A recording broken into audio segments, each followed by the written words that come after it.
예. 오늘은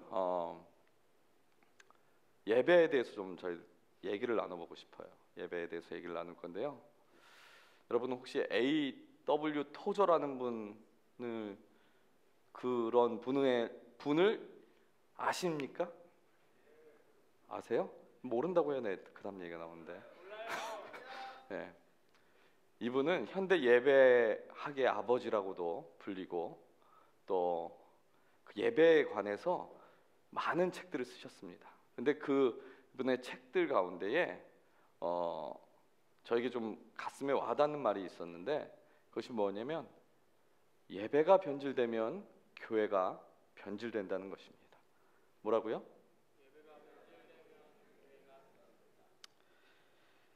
교회의 사명은 여러 가지가 있지만 그 가운데 가장 기본이 되고 중요한 것은 예배라는 것입니다. 많은 목사님들과 아마 신학자들에게도 이 말에는 다른 의견이 없을 것이라고 생각이 됩니다. 예배가 변질되면 교회가 변질된다는 이 말은 예배가 목숨처럼 소중하게 지켜야 할 가치가 있다는 말과도 같습니다. 오늘 본문은 요한복음 4장 23절과 24절의 말씀입니다. 우리 요 뒤에 이제 나오죠. 요한복음 4장 23절과 24절 말씀, 두 절 말씀이기 때문에 우리가 함께 읽도록 하겠습니다. 시작. 아버지께 참되게 예배하는 자들은 영과 진리로 예배할 때가 오나니 곧 이때라. 아버지께서는 자기에게 이렇게 예배하는 자들을 찾으시니라. 설교를 거기도 있네요. 예, 미안해요. 내가 오늘 처음이라 그래. 이해해 주세요. 설교를 준비하면서 저는 특별히 이 단어에 좀 꽂혔습니다. 23절에 보면 예배하는 자들을 24절이네. 23절에 보면 예배하는 자들을 찾으시느니라. 바로 찾는다라는 단어에 전 주목하고 싶습니다. 어렸을 때 교회에서 그 야외 예배를 가게 되면 마지막에 꼭 특별히 하는 행사가 있습니다. 그것이 뭐냐면 보물찾기예요. 혹시 보물찾기 해보신 분들 계십니까? 예, 아마 다 한 번씩은 경험이 있으신 것 같은데 보물찾기는 왜 사람들이 보물찾기를 좋아할까요? 보물이니까. 예, 그것도 그렇고 공짜니까. 예, 내가 조금만 노력하면 내 노력한 거에 대해서 잘하면 2개도 받을 수 있고 3개도 받을 수 있는 그 보물찾기. 그런데 이 행사를 담당하는 사람이 보물이라고 적힌 종이를 그 정해진 구역 안에 숨겨 놓습니다.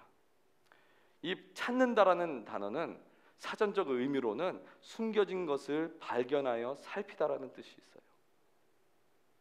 이렇게 보물을 찾을 때 우리는 찾는다라는 표현을 쓰는데 만약에 이 보물 종이가 한 10,000장쯤 깔렸다고 생각해 보십시오.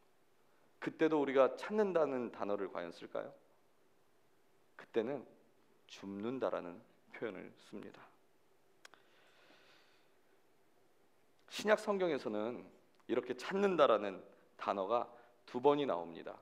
한 번은 마태복음 18장에 보면 100마리 양 중에 한 마리 잃어버린 양을 찾으라고 할 때 예수님께서 그 찾는다라는 표현을 하셨고요. 오늘 우리가 읽었던 이 본문처럼 예배자를 찾으시느니라 때 이렇게 2번 찾는다라는 이야기를 하고 있습니다.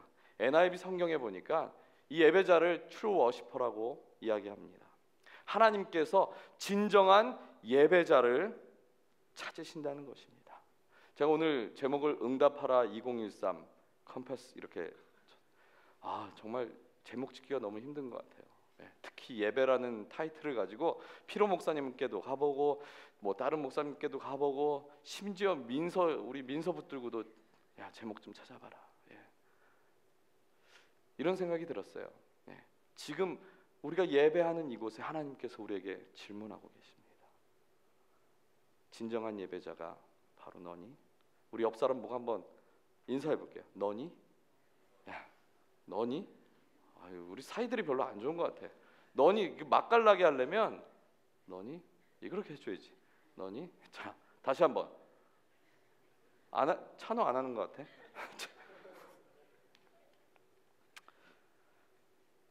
그럼 어떻게 예배를 드리면 진정한 예배자입니까? 첫 번째로 함께 나누기 원하는 것은 하나님과의 만남을 아는 자가 진정한 예배자입니다. 하나님을 만나는 자가 진정한 예배자입니다. 혹시 여러분 오늘 피로 목사님 보러 오셨어요? 지연이 아까도 보고 계속 봤는데 내일 또 보면 되잖아요. 피로 목사님. 혹시 찬양팀 오늘 찬양 들으러 오셨습니까? 우리 컴퍼스는 좀 반응을 하는 거를 좀 해줘야 될 것 같아요. 네. 네? 어른들도 이렇게는 안 하는데. 자, 까먹었잖아.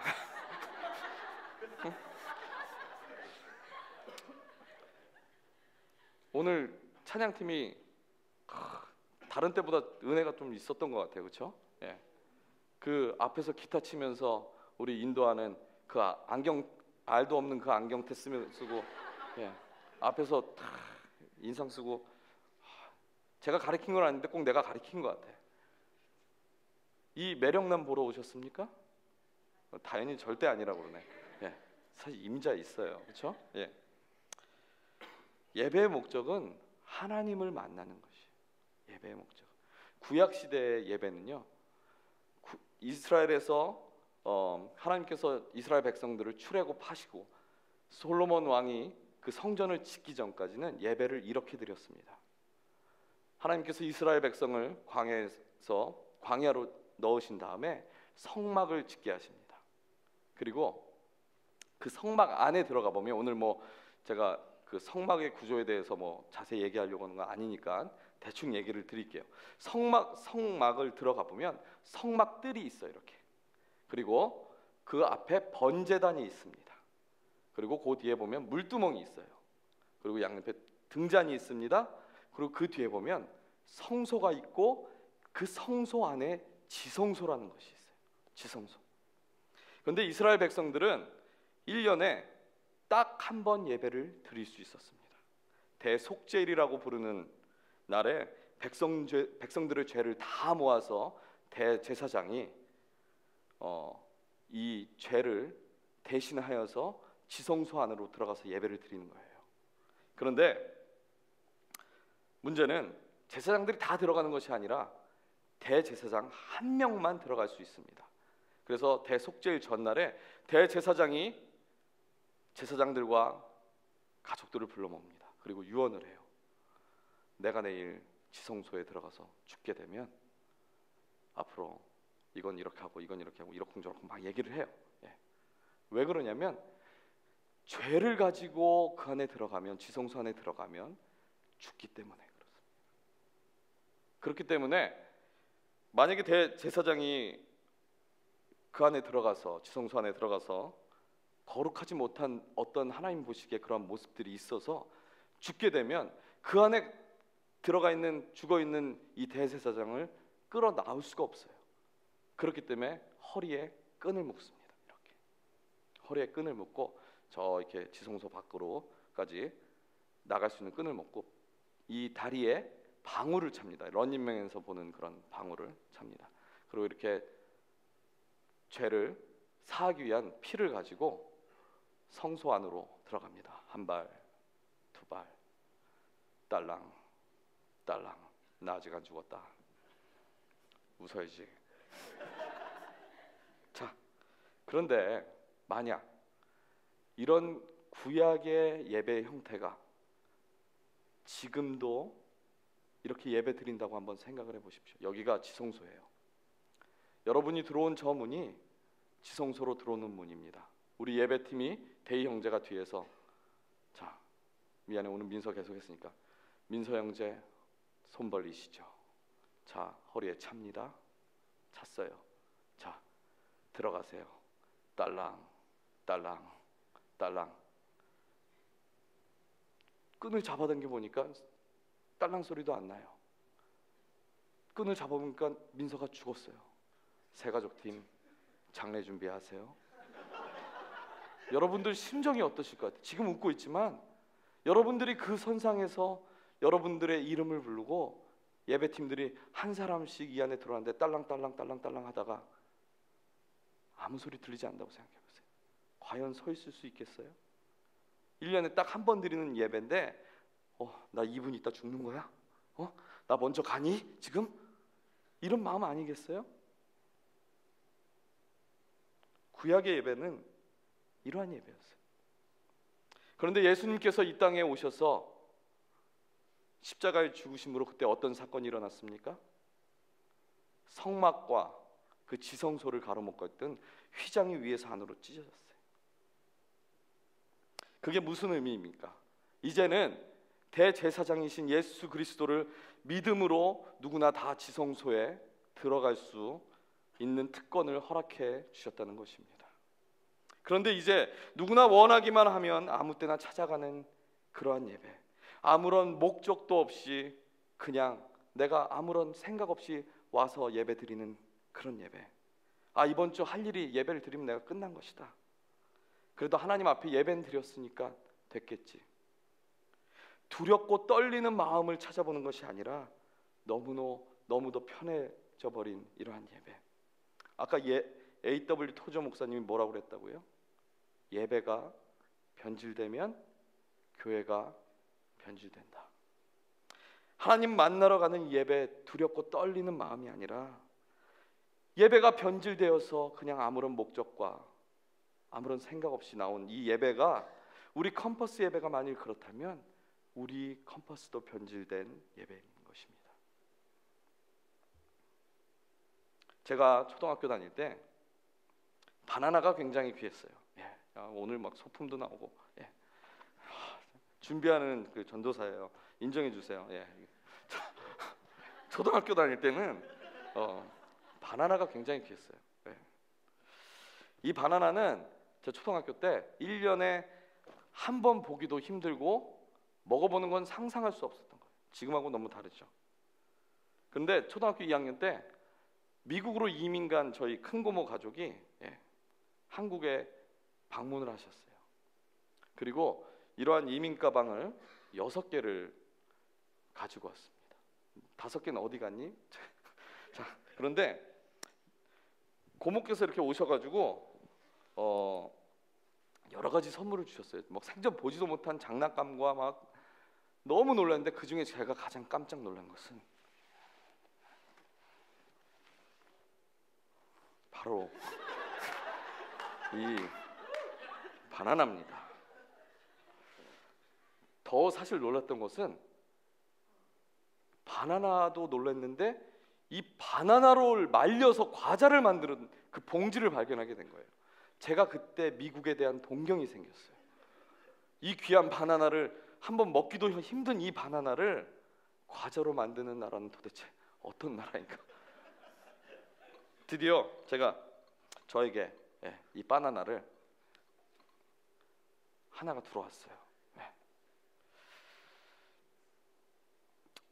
그리고 제가 이 바나나를 떨리는 마음으로 초등학교 2학년 때 사진으로 보고 TV로 한번 보던 이 바나나를 받아서 깠어요. 막 잘못 가면 살이 이 껍질에 많이 묻을까 봐 경건한 마음을 가지고 깠어요. 이렇게 벗겼죠, 이렇게. 그리고 요 꼭다리, 요 되게 중요해요. 요게. 자, 요 꼭다리 보면은 사실 살이 조금 묻어 있어. 그리고 이게 얼마나 귀했냐면, 제가 여기서는 안 할게요. 되게 이거를 요게 가만히 보면 살이 묻어 있어요, 이 껍질에. 꼭 이거 바나나 팔러 온 사람 같네. 자, 그러면 이빨로 한두 번 훑어줘요. 그러면 좀 떨기는 하지만 그래도 살이 묻어 나와요. 그리고 이 너무나 귀했기 때문에 이 바나나 빨리 먹어버리면 되는데 아까워서 이렇게 몇 번 핥고 한 입을 베어 먹습니다. 그러면 내 몸을 타고 이 바나나 향이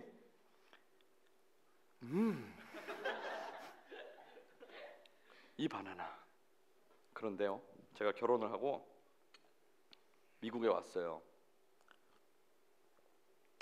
저에게 이 전유를 주던 이 바나나가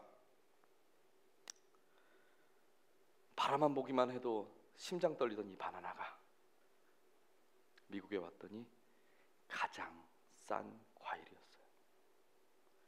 더 심각했던 건 요즘 원숭이도 이 바나나는 안 먹는데,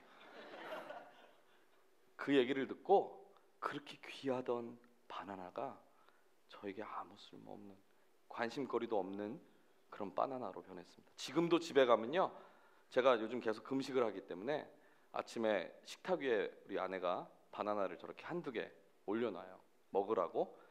쳐다도 안 보는 바나나가 됐어요. 그러면 이게 지금 이게 먹기 좋은데 새까맣게 변해서 그냥 쓰레기통으로 들어가는 그런 바나나가 돼요.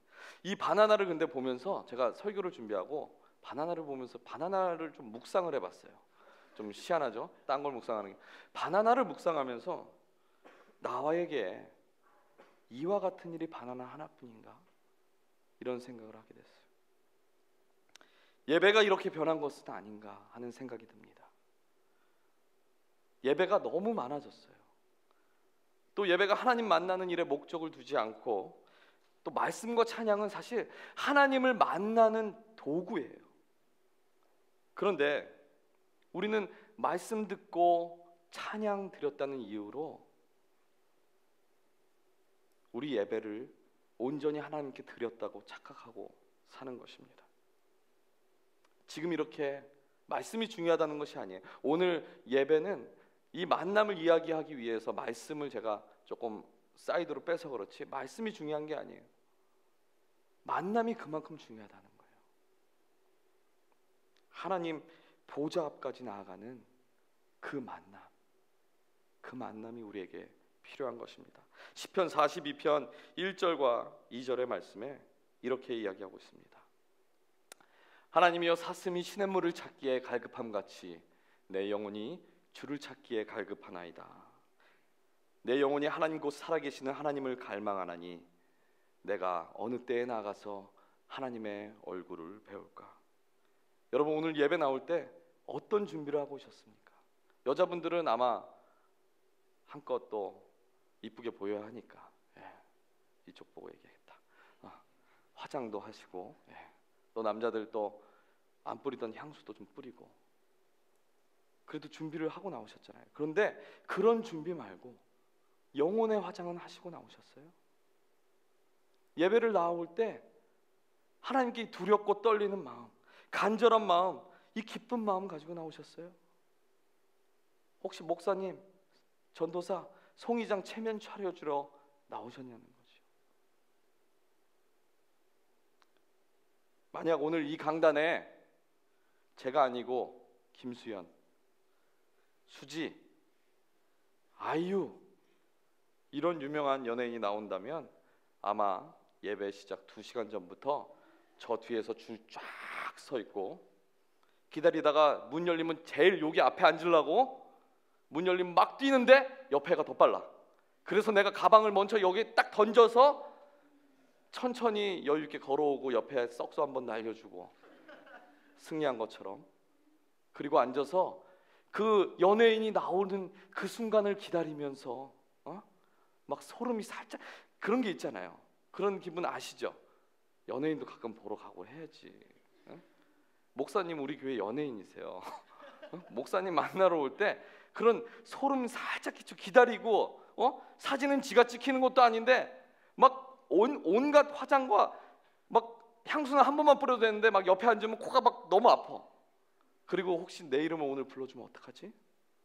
내 손이라도 터치해주면 어떡하지? 아마 연예인들 나오면 여러분들 좀, 제가 좀 과장은 했지만 이러한 마음으로 나오지 않겠어요?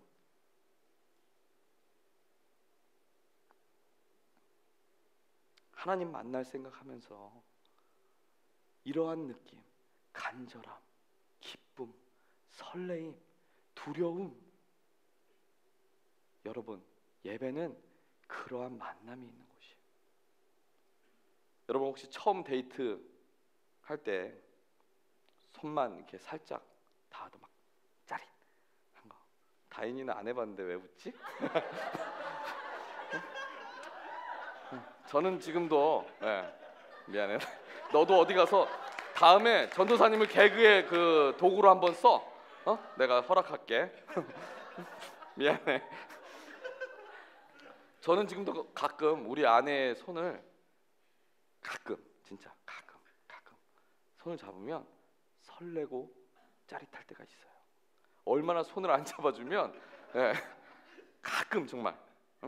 그런데 오래 만나면 이러한 설렘은 조금 사라지겠지만 내 영혼의 두근거림과 설레임이 시간이 지나면 지날수록 하나님을 만나면 만날수록 그 만나는 경험이 많아지면 더더욱 아름답게 나타나져야 하는 것 아니겠습니까? 하나님은 그런 만남을 소중히 여기는 사람을 찾고 계시는 것입니다. 다시 한번 따라해 보세요. 하나님과의 만남을 아는 자가 진정한 예배자입니다. 다시 한번 더 크게, 하나님과 만남을 아는 자가 진정한 예배자입니다. 이런 영혼 없는 이 고백은 도대체 감동도 없고 좀 감정을 좀 실어봐요. 하나님을 아는 자가 나도 헷갈리네. 하나님과의 만남을 아는 자가 진정한 예배자입니다. 다시 한번 시작.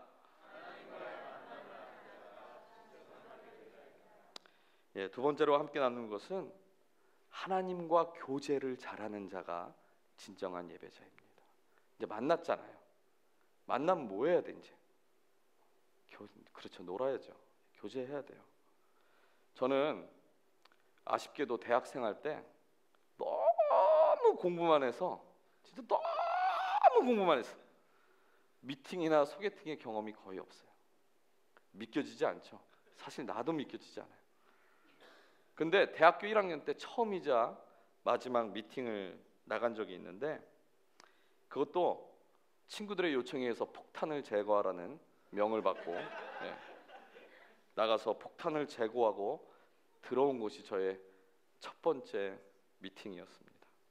지금 생각해 보면 제가 왜 이렇게 미련하게 살았나 하는 생각이 들어요. 그때 좀 만나고 즐기고 짜릿하고 이런 게 좀 있었어야 되는데, 근데 저는 그때 결혼할 사람하고만 만나는 줄 알았어요.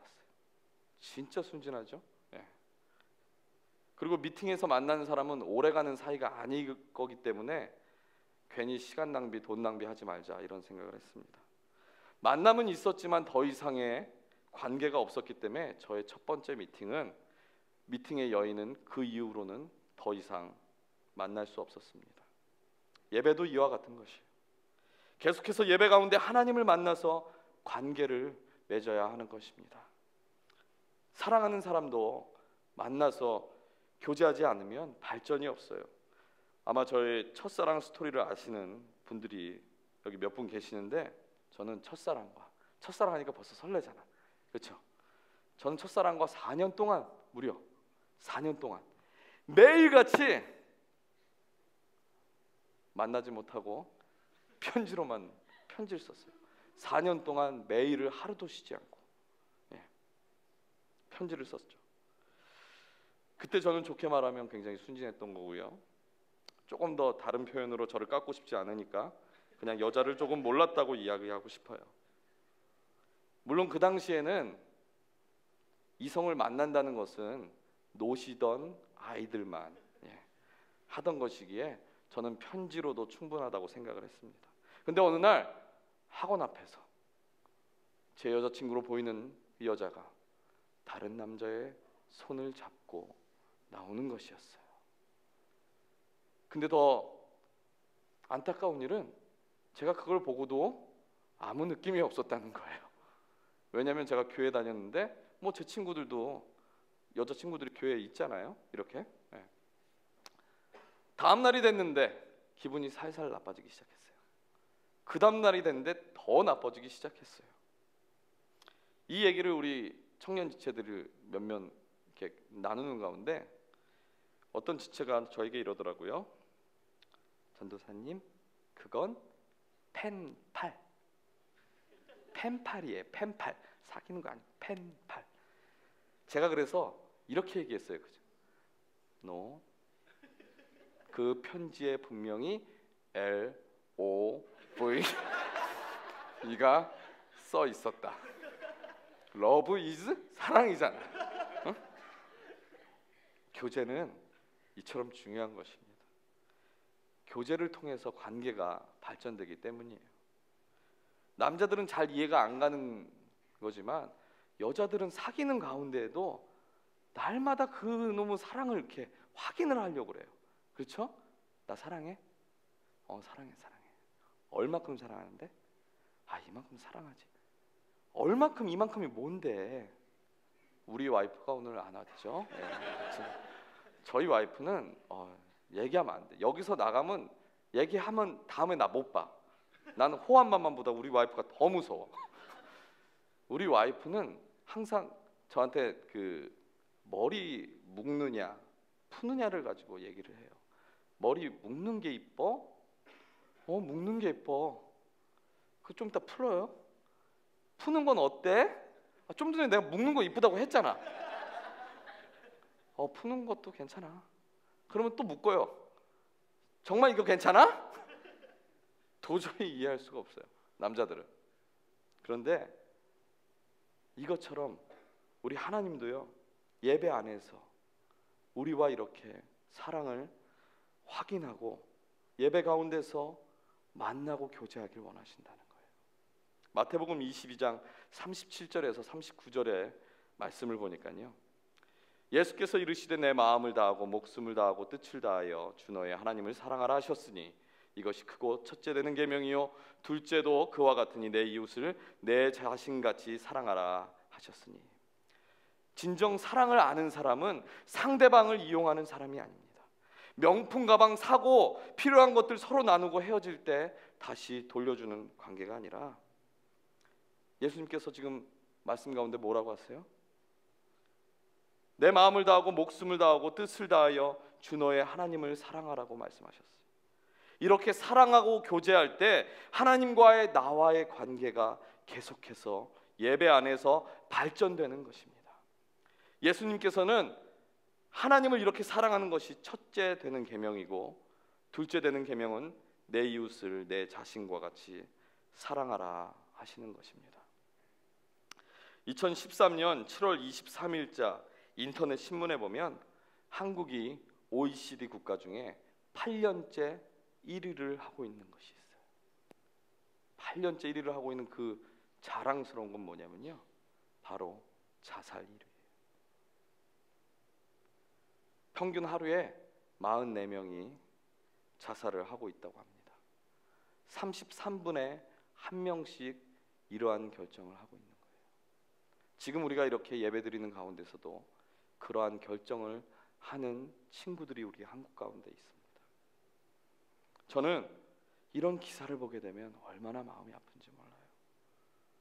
사랑하는 컴퍼스 여러분, 우리 하나님은 창조주 크리에이터이십니다. 우리는 창조물이죠. 그렇죠? 우리는 크리에이션이에요.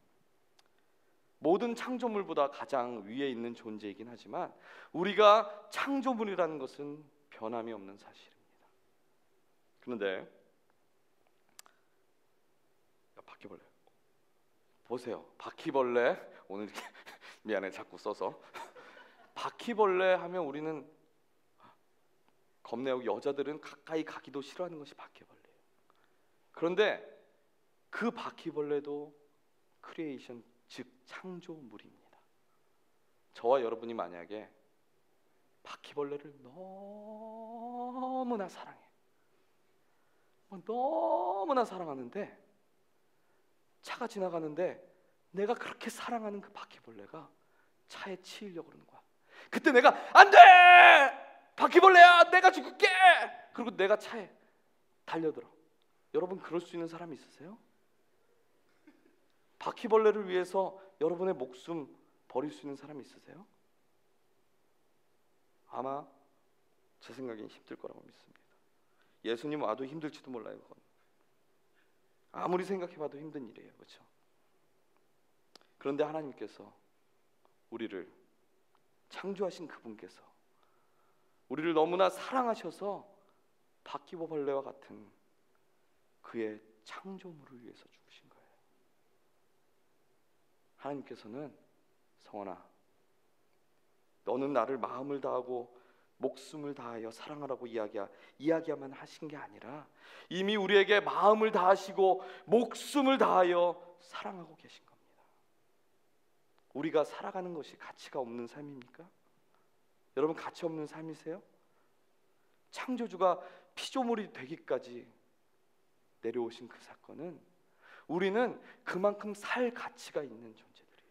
하나님과 예배 안에서 관계할 수 있는 그러한 가치 있는 사람들인 것입니다. 우리 주위에 이러한 만남을 모르고 교제를 못해서 이렇게 가치 있는 삶을 마무리하려고 하는 사람들이 있다면 그들을 우리 주님과 만날 수 있도록 기도해 주시기 바랍니다. 관계의 시작은 관심에서부터 시작되는 것입니다. 우리 컴퍼스 예배에 영혼들을 관심을 가지고 초대하시길 바라요. 우리 컴퍼스 예배가 사람들이 늘어가는 것에 우리의 목적이 있는 것이 아니에요. 하나님을 만나고 교제하는 가운데 그분과의 사랑을 확인하고 더욱 발전하는 관계로 가치 있는 삶으로 나아가는 것이 바로 예배인 것입니다. 하나님과 교제하시고 뜨겁게 사랑하시길 바랍니다. 마지막으로 우리의 삶을 예배로 드리는 자가 진정한 예배자입니다. 자, 이쯤 되면 아마 여러분들도 예상할 거예요. 이런 얘기는 많이 삶을 예배로 드려라 이런 얘기 많이 들으셨잖아요. 그렇죠? 날마다 말씀과 찬양과 기도하는 어떤 예배 형식에 대해 이야기하는 것이 아니라 여러분이 짐작한 것처럼 학교에서, 가정에서, 일터에서 어디를 가든지 간에 하나님을 만나고 교제하는, 늘 동행하는 삶을 살라는 것입니다. 전 세계 15개의 메가처치 중에 12개의 메가처치가 한국에 있습니다. 놀라운 일이지 않아요? 한국에 있을 때 우리 아내랑 연애하던 시절에 저녁에 남산에 올라간 적이 있습니다.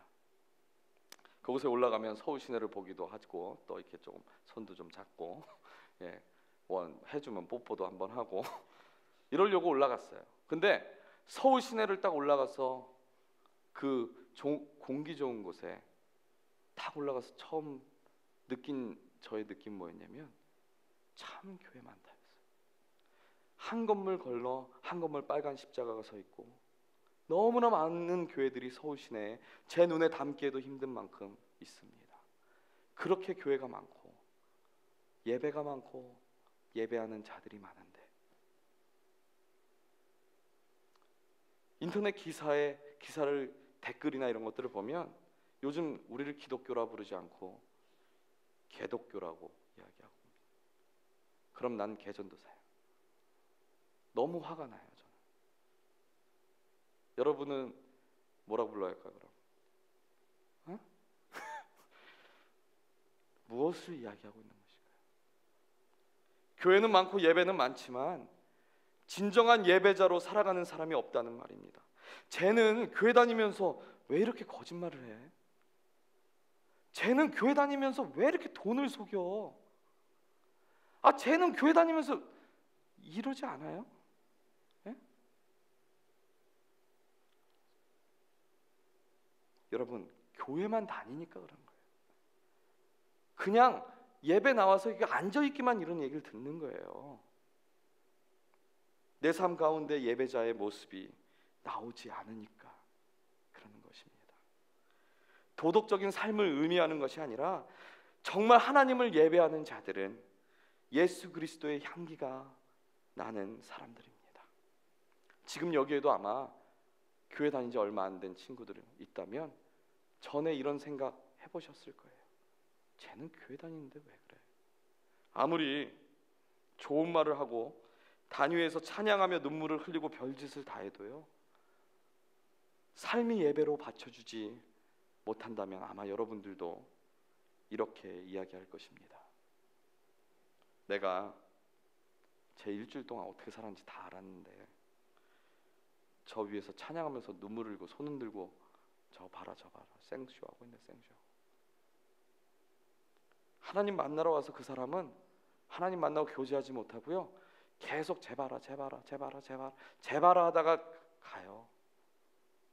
그것이 사탄의 전략입니다. 여러분들 교회 못 나오게 하는 게 사탄의 전략이 아니라 교회 안에 와서 하나님 못 만나게 하고 하나님과 관계 못 갖게 하고 그것을 통해서 삶으로 이어지지 못하게 하는 것이 사탄의 전략입니다. 여러분 꼭 기억하시길 바라요. 여러분, 예배는 삶입니다. 돌아오는 주 토요일에 우리 아까 광고했던 것처럼 바베큐가 있다고 그랬잖아요. 오늘 아마 예배가 끝나고 나면 우리 송이장들이 더욱더 자세하게 설명을 해줄 겁니다. 그리고 여러 가지 음식으로 또 찬양으로 그것을 도구로 삼아서 우리 컴퍼스가 다시 한번 여러분들을 그 귀한 시간에 하나님을 만나게 하길 원해요. 여러분 혹시 오늘 말씀을 통해서 받은 은혜가 여러분들 가운데 있다면 오늘부터라도 여러분의 삶을 예배자의 삶으로 사시길 바랍니다. 그리고 가까운 친구들에게, 정말 여러분들 사랑하는 그 친구들에게, 그 친구가 정말 나에게 내가 기도해 줄 수 있는 그 친구라면 오늘 내일 마음속으로 기도하면서 한번 이번 주에 한번 전화라도 한번 해보세요. 사실 2주 전에 제가 가장 친한 친구가 새벽에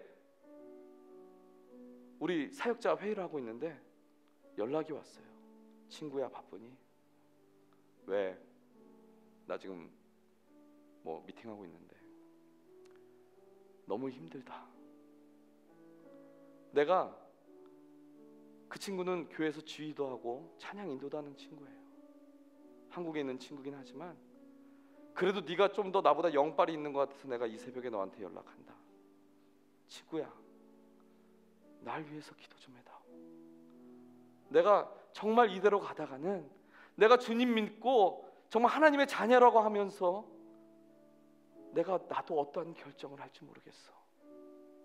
친구야, 나를 위해서 기도 좀 해다오. 혹시 여러분 그러한 친구들이 여러분의 기도와 여러분의 전화를 기다릴지 몰라요.